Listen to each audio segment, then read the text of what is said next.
जय हिंद, जोहार। मैं Ravi Mukherjee, Jharkhand home guard welfare association प्रदेश अध्यक्ष। आज फिर मुझे आना पड़ा पहले की तरह, और जब तक ये विभाग रहेगी हमें लगता है कि हम आते रहेंगे बीच बीच में। और जब हम आते हैं तो कई लोगों को बदन पर खुजलियां होने लगती है, परेशानियां बढ़ जाती है।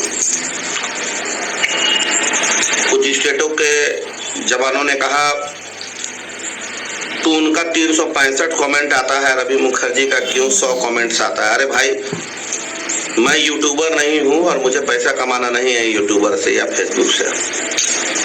जनहित के लिए आया था, जनहित के लिए, पैसा कमाने के लिए डिजाइन बना बना करके रवि मुखर्जी नहीं आया है इस एसोसिएशन में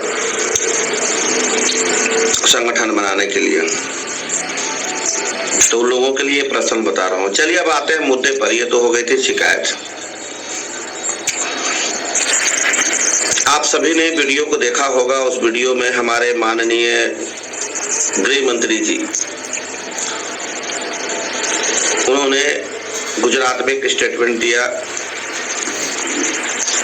और स्टेटमेंट में 3 बातें कही। पहला तो उन्होंने कहा कि सर्वोच्च न्यायालय के दिए हुए फैसले के खिलाफ उन्होंने बोला।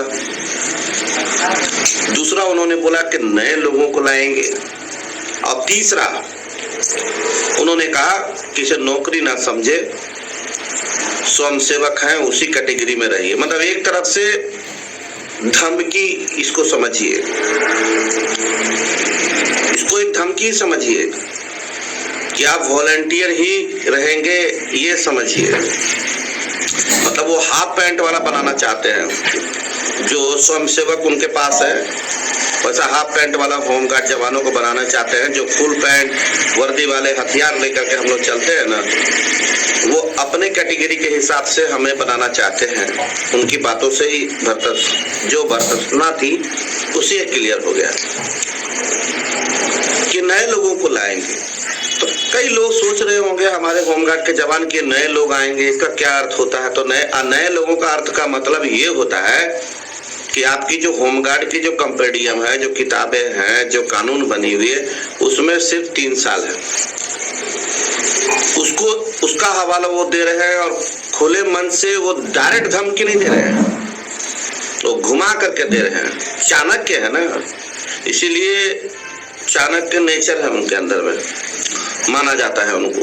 तो घुमा करके कह रहे हैं कि कोर्ट के दिए गए निर्णय वो सही नहीं मान रहे वो अपने आप को, और नौकरी नुमा ना समझे, ये भी धमकी है, एक चैलेंज है होमगार्ड के लिए, सिर्फ झारखंड नहीं पूरे भारत के लिए। और तीसरा कि सेवा भाव से आए थे, सेवा भाव से आप आए थे। तो श्री गृह मंत्री जी, आप कौन भाव से आए थे? आपको तो जनता ने एक ऐसे अंगूठे से एक वोट दिया और आप पेंशन के हकदार हो गए। हिम्मत है तो अपने पेंशन को बंद कर दीजिए।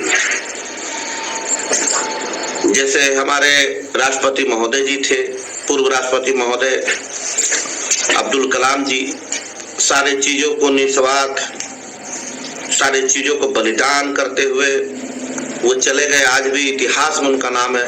तो आप अपने बेटे की नौकरी को भी खत्म कर दीजिए ना। क्रिकेट एसोसिएशन से क्यों नौकरी पर बना करके रखे हुए? होमगार्ड 3 वर्षों के लिए, और आपका बेटा जो है वो लंबे वर्षों के लिए रहेंगे। होमगार्ड के जवान स्वयंसेवक है, आपके बेटा लोक सेवक है कि हमेशा बने रहेंगे। तो मुझे डर नहीं लगता है इन सब बातों से कि जो सच्चाई की लड़ाई लड़ता है तो किसी से नहीं डरता है। जब अगर उनके जुबान पर ये बातें आ सकती हैं एक गरीब होमगार्ड जवानों के प्रति, तो हमारे जुबान पर भी ये बातें आ सकती हैं। संवैधानिक रूप से हम बात कर रहे हैं, उस हिसाब से मुझे भी विरोध करना चाहिए। और मुझे कोई विधायक सांसद का चुनाव नहीं लड़ना है, और मेरी इतनी औकात भी नहीं कि मैं उनसे लड़ सकूं, लेकिन तर्कों में हम उनसे भी बराबर हो सकते हैं। भारत के होमगार्ड के जवान जो है कुछ परसेंट लोग ये सोच रहे हैं कि कहीं अग्निवीर तो नहीं बनाना चाह रहे हैं। अरे क्या घंटा अग्निवीर बनाएंगे? जिन्होंने सुप्रीम कोर्ट के दिए हुए समान काम समान वेतन के खिलाफ गृह मंत्री जी बोल रहे हैं, वो अग्निवीर बनाएंगे? कभी नहीं बनाएंगे।